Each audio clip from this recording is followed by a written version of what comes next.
Canto 3, Book 1.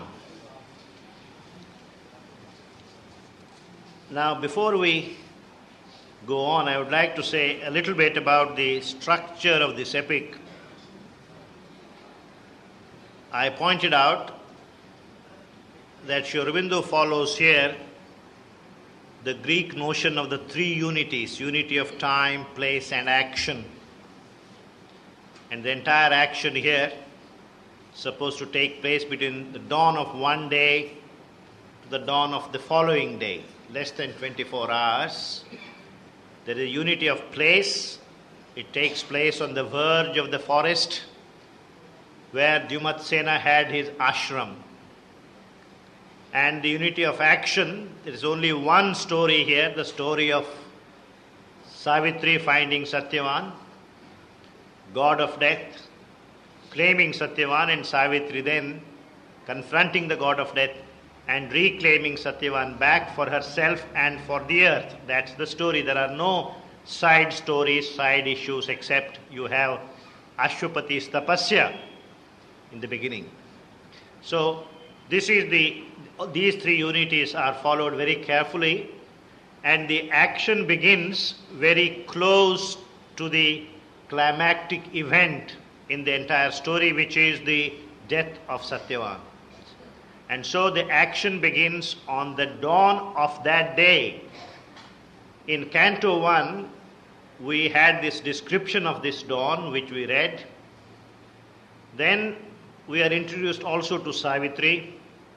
We have had a distant view of her.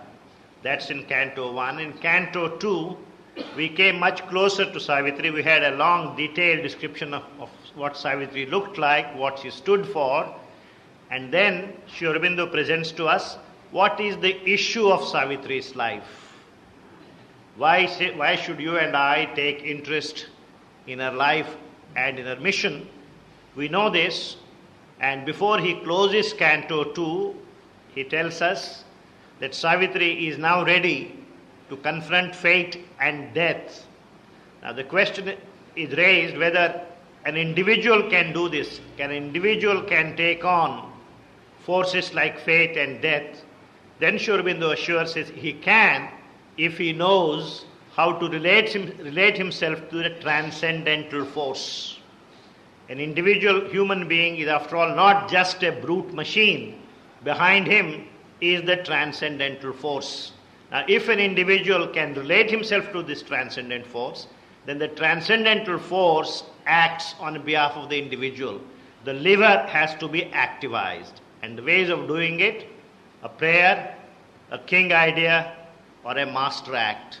An absolute act of surrender by which the transcendent takes on your problems and finds solution to it. Then happen miracles. Miracle becomes a commonplace occurrence in the lives of individuals. This is where we stop. And before that he says, the hour of confronting death is now fast approaching. Savitri steps aside. The universal mother, as it were, comes and occupies this position. And Savitri is now ready. Now this is about 10:30, around 10:30 of that morning. And very soon, Savitri and Satyavan are setting out for the forest, where Satyavan will collect firewood, roots and fruits and flowers. And as he is chopping the branch of a tree, he is racked with pain all over his body. He comes down the tree.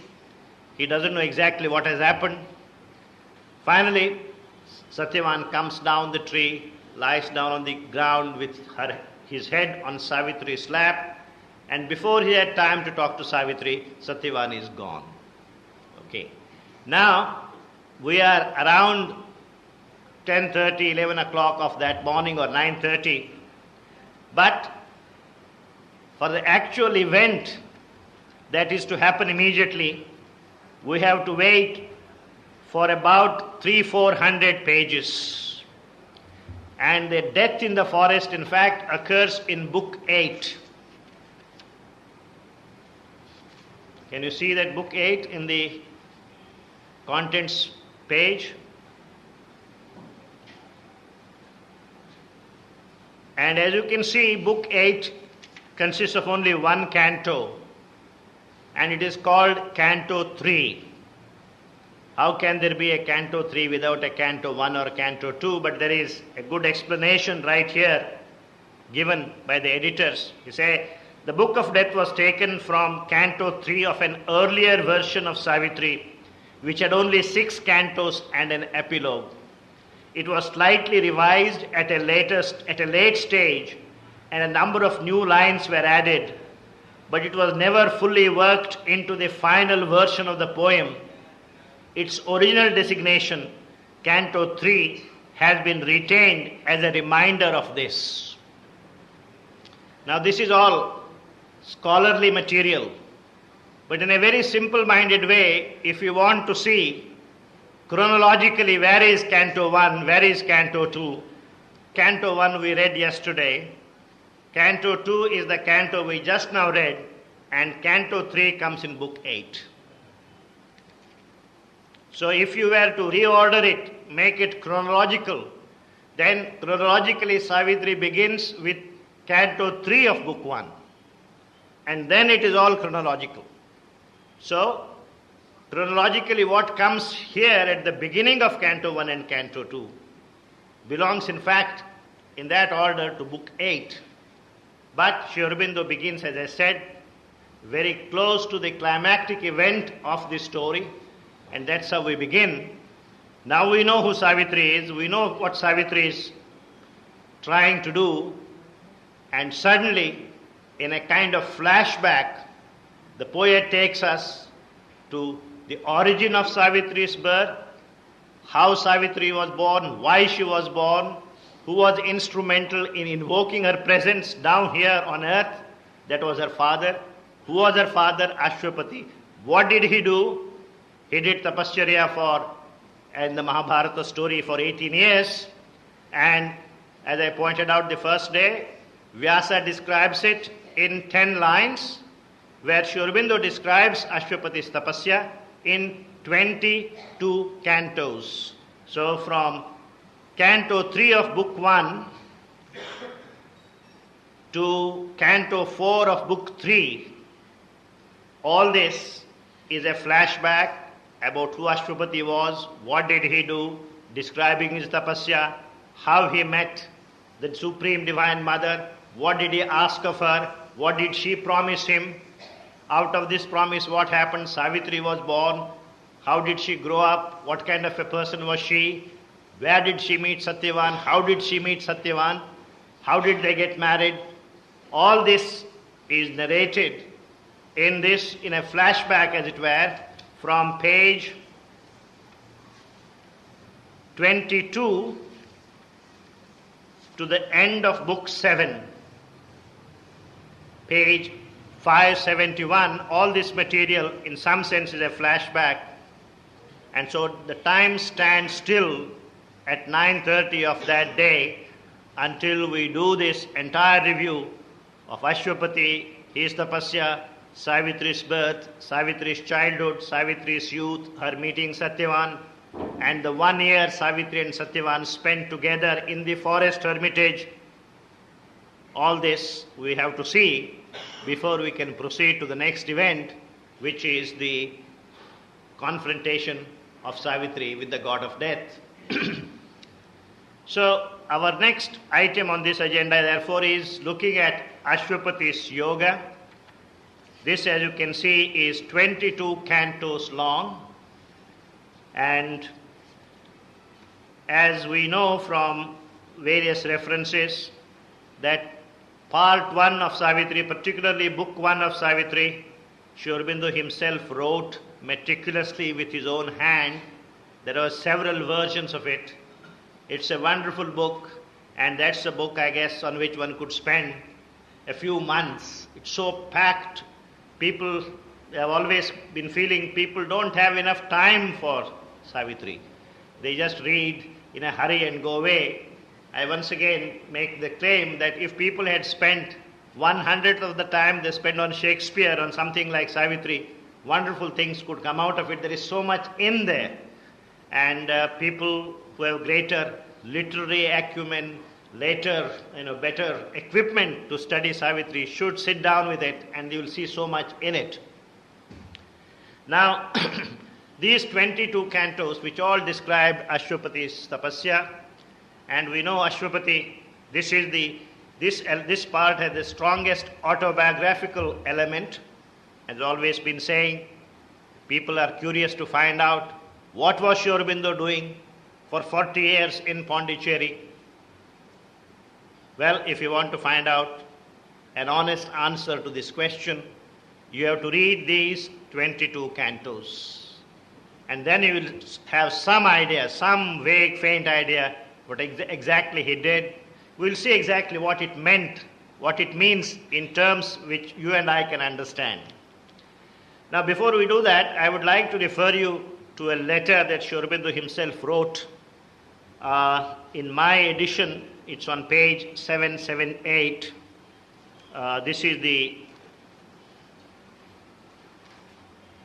He talks about the yoga here in 3 parts. He says Ashtrapatis Yoga is in 3 parts.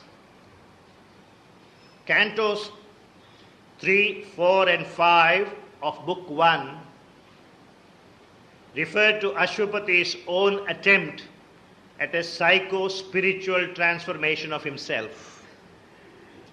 So Ashtrapati's individual yoga at psycho-spiritual transformation. That is described in Cantos 3, 4 and 5 of Book 1. Then you have a second part, which is Book 2. This consists of 15 cantos. As Sri Aurobindo says, Ashtrapatis Yoga falls into 3 parts. First, he is achieving his own spiritual self-fulfillment as the individual, and this is described as the yoga of the king.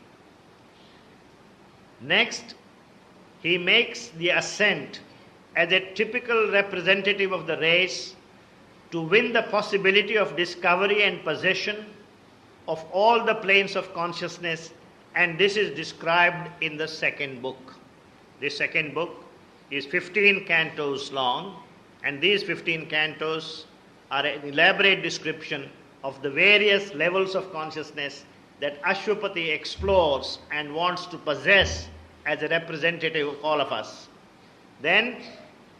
But this too is yet only an individual victory. Finally, he aspires no longer for himself but for all, for a universal realization and new creation. That is described in the Book of the Divine Mother, which is Book 3. The 4 cantos in Book 3 also constitute a part of Ashtrapatis Yoga. Now, since we have these 22 cantos,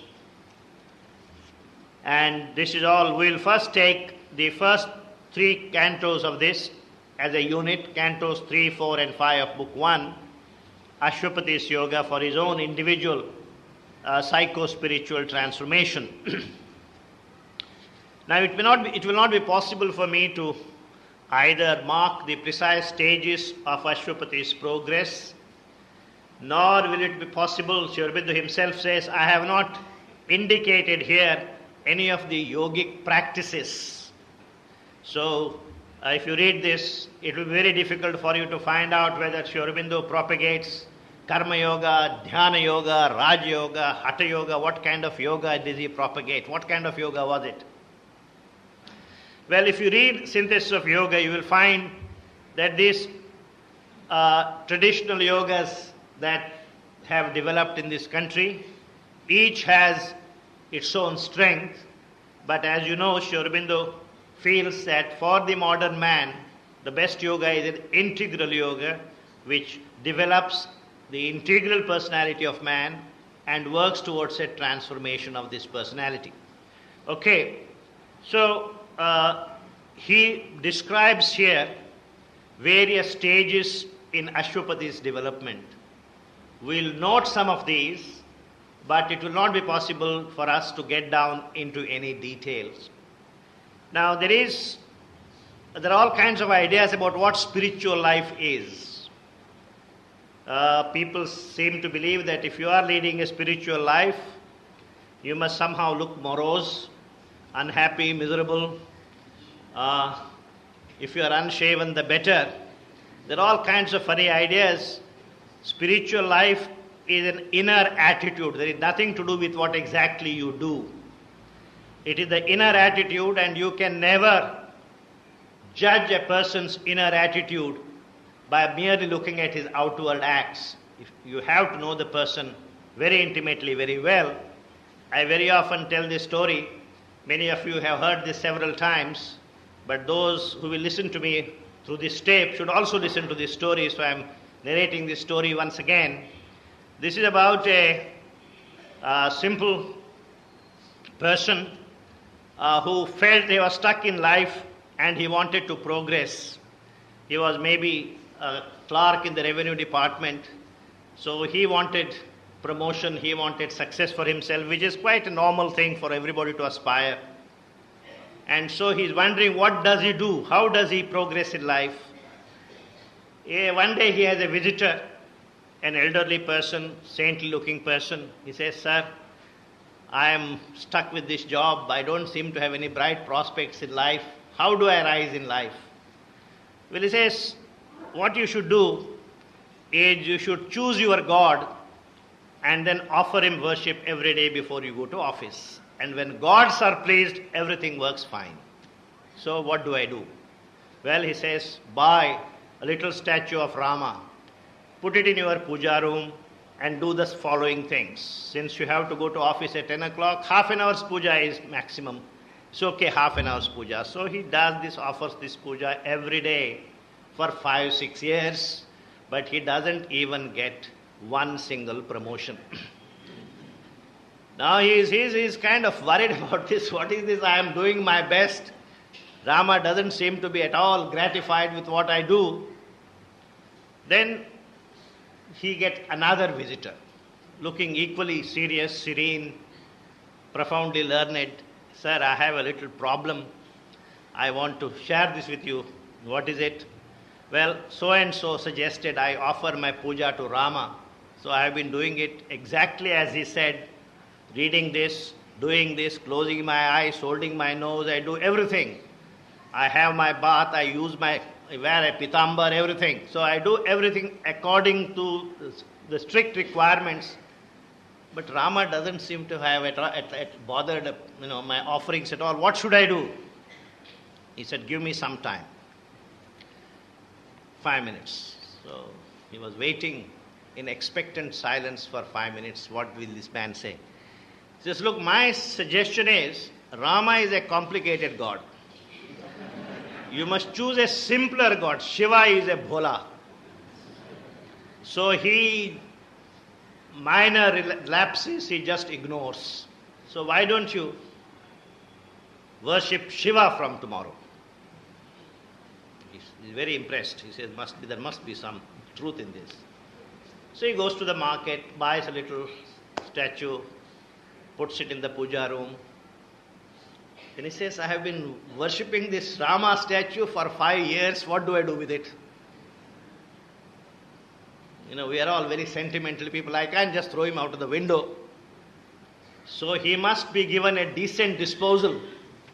So until then, let him be here. So he pushes him to a corner of the puja table.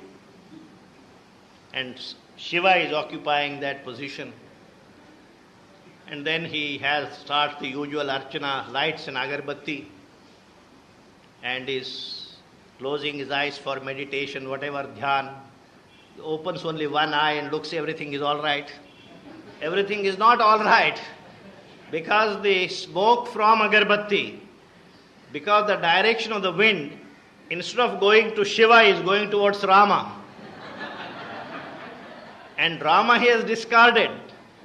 This agarbati is meant for Shiva. So he claps his hand.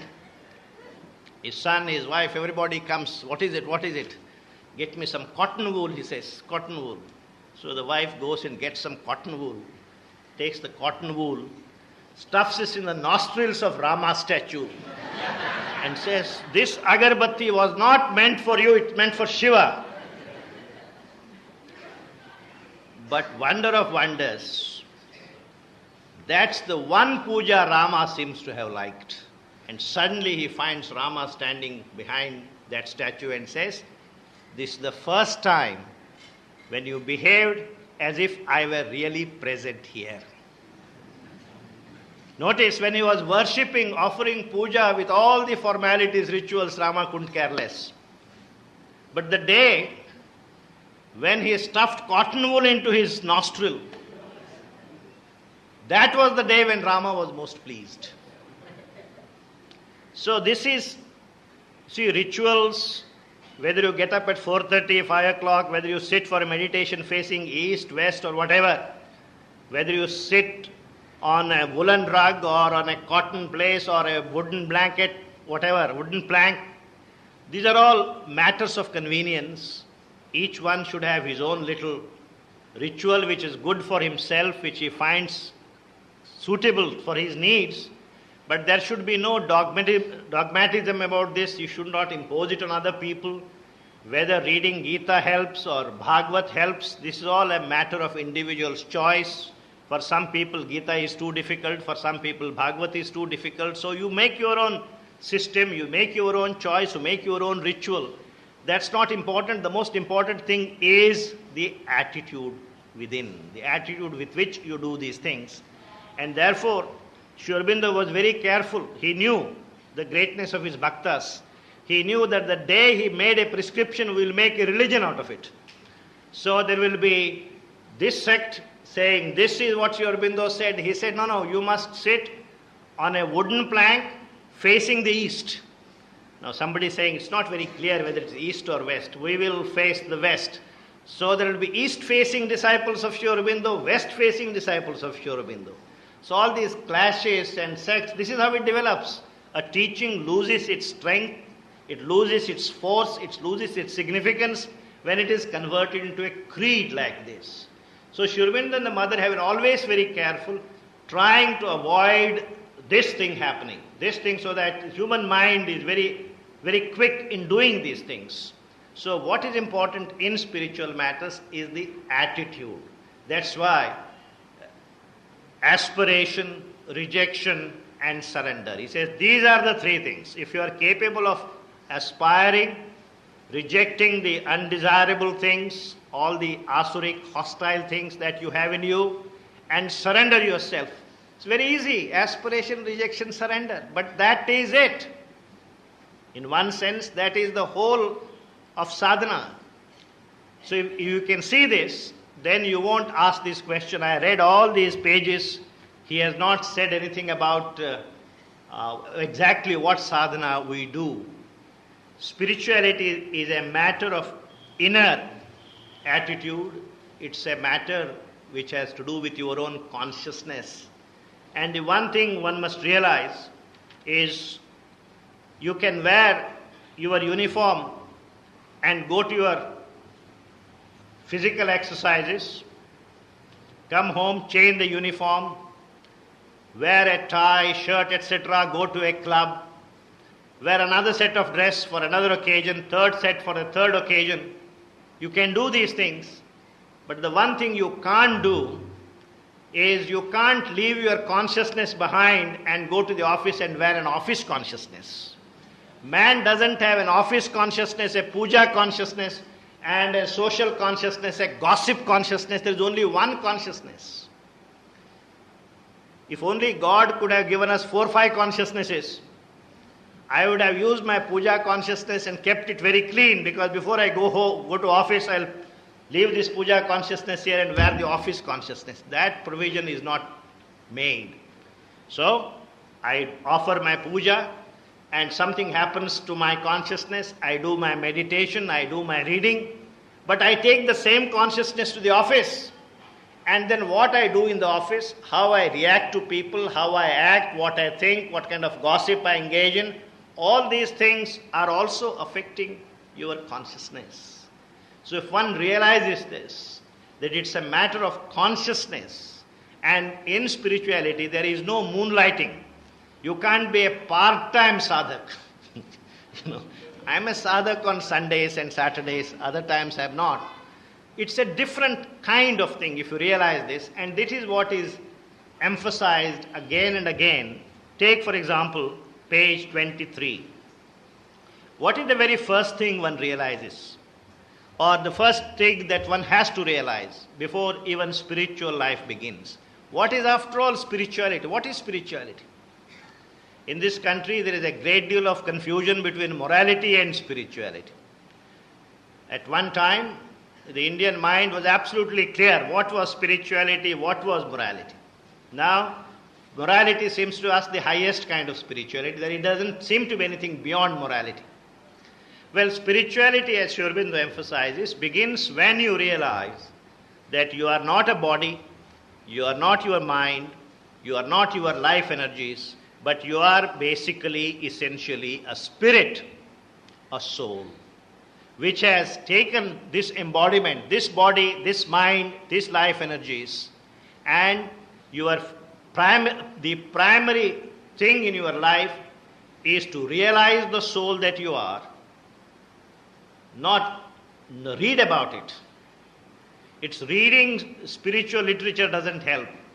Direct realization is what helps. Realize that you are the soul, bring it to the front, and lead your entire life under its guidance. That is basically what spirituality is all about. So the poet says, this bodily appearance is not all. First of all, you have to realize this bodily appearance. You see, what is most important in our life is our notion of self. What is myself? For some people, self is just the body. Those are the people who live a kind of physical existence. For some people, self is the body, and you have certain sentiments, you have certain loyalties, certain attachments. That is your self. For certain other people, it's a much more complex kind of thing. It's your body, it's your emotions, it's your ideas. Then you have things like, I am Indian, I am Asian, all kinds of things are in the self. So depending on what you think your self is, your entire value system of the life comes out of this idea, your understanding of self. But if you realize that you are not this body, you are not the mind that you have now, you are not the life energies, this bodily appearance is not all. The form deceives. The person is a mask. The personality that you and I are so proud of, it's a mask. It's a borrowed thing. All our ideas, all our desires, very often are all borrowed from our peers, from society. Hid deep in man, celestial powers can dwell. And more important than that, his fragile ship conveys to the sea of years an incognito of the imperishable. This fragile ship of the human body carries through the sea of years incognito, what is called in Indian languages Agyatvas. God, Pandavas had how many years of Agyatvas? 1 year. And how many years of Vanavas? Every Indian now, after Mahabharata series, an expert on Mahabharata, how many years? 12 years. So 12 years Vanavas, 1 year Agyatvas. So they had only 1 year. But God who is in us is in perpetual Agyatvas. So he says, hid deep, his fragile ship conveys through the sea of years an incognito of the imperishable. The eternal, the infinite, the immortal lives in us, but incognito. We don't know that he lives in us. He is waiting that we will recognize him, but he has to very often wait for lives and lives and lives before he is recognized. A spirit that's a flame of God abides. Each one of us carries within us a spark of the flame the fire that is called the divine. Each one of us has in us that spark. A spirit that's a flame of God abides, a fiery portion of the wonderful, the Adbhutam, a fiery portion of the wonderful, artist of his own beauty and delight, immortal in our mortal poverty. Immortal in our mortal poverty. In the mortal poverty of our humdrum human existence, there is this one immortal who lives in us, unclaimed, unrecognized, waiting endlessly, hoping that someday his presence will be recognized. Now, recognition of this presence and recognizing that he is the leader of your life, that is the beginning of spiritual life. Spiritual life is all about this. Whether you do it by running every day 5 kilometers, by going up the Himalayas, going down into, there are 100 different ways of doing it. But the aim is finally to recognize that one is not this body, one is not this life energies, one is not the mind, one is basically the spirit, the soul one carries within oneself. This sculptor of the forms of the infinite, this screened, unrecognized inhabitant, initiate of his own veiled mysteries, hides in a small dumb seed his cosmic thought.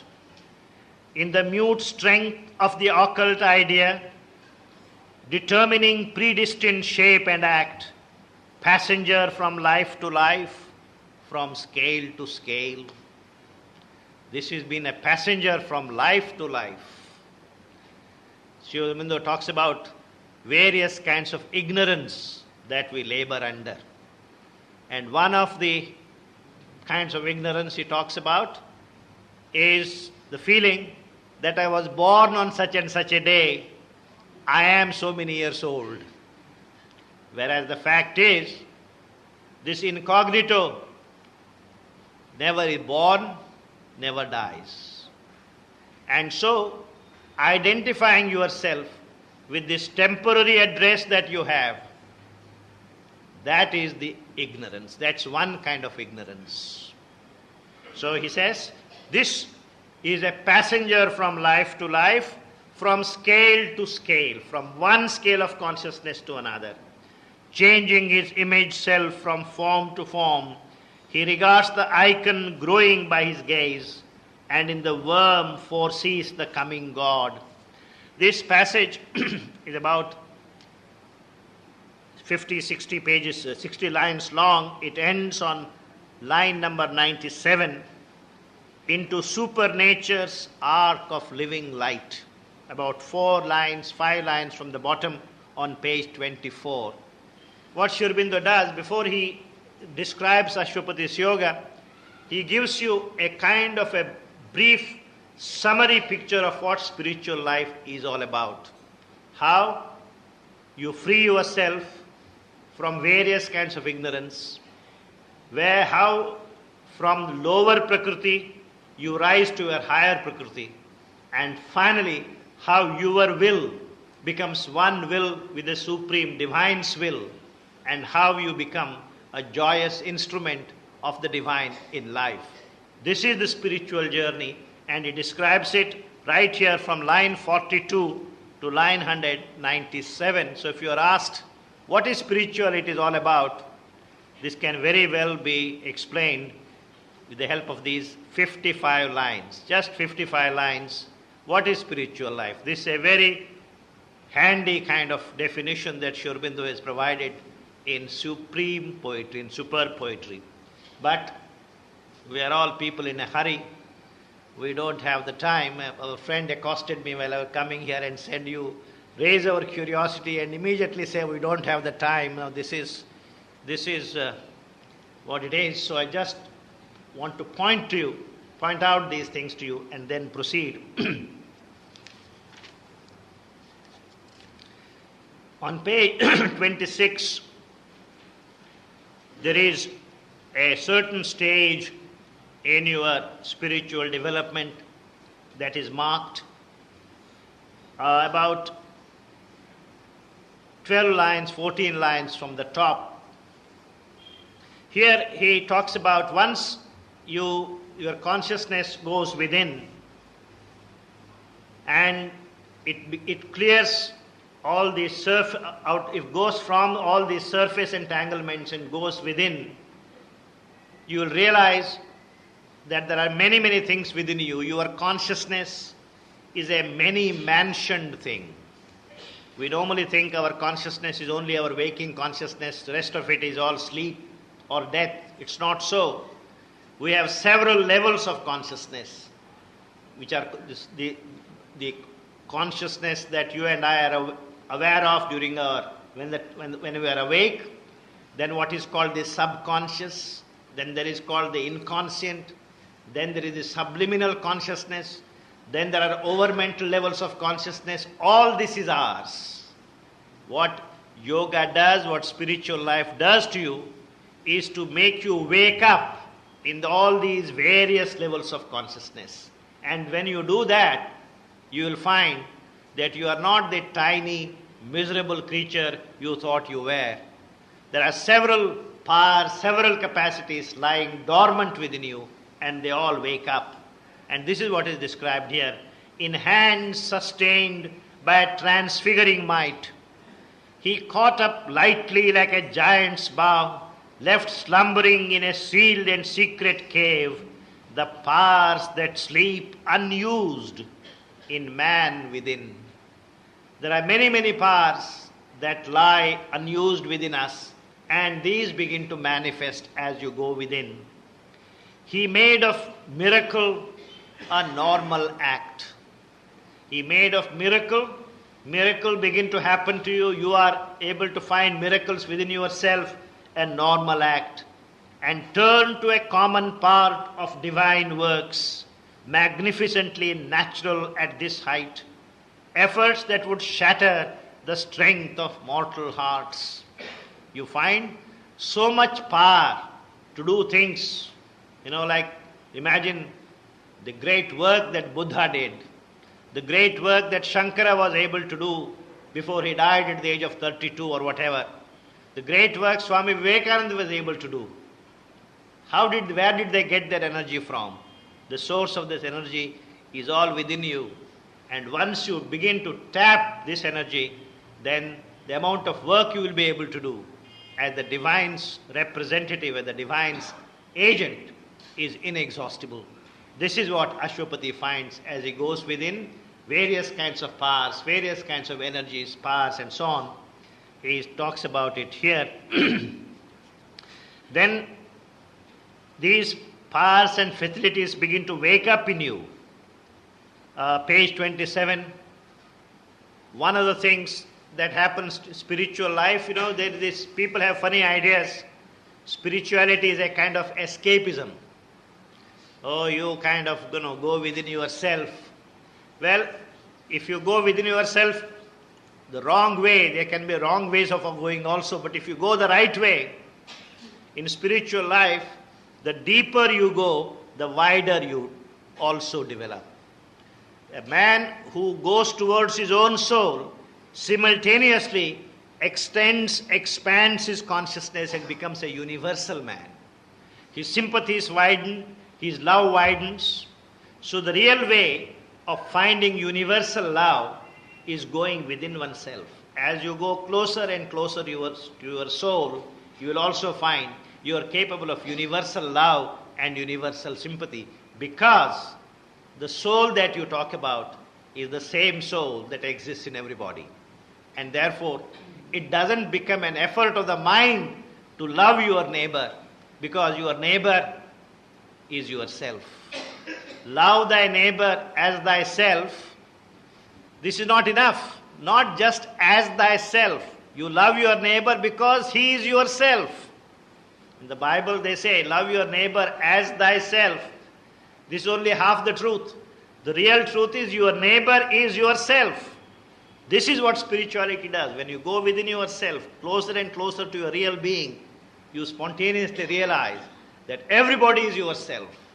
It is as if you had 1,000,000 faces and each one of the faces looking at me is my own face in another form.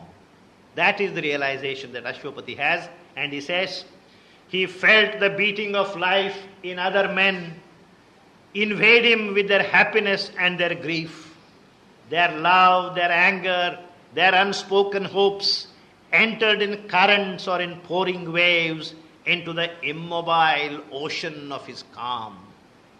Other people's happiness, other people's sorrows, other people's worries, all these enter into the great yogi.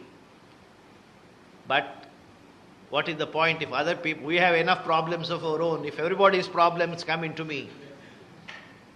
Listen to what he says. Enter into the immobile ocean of his calm.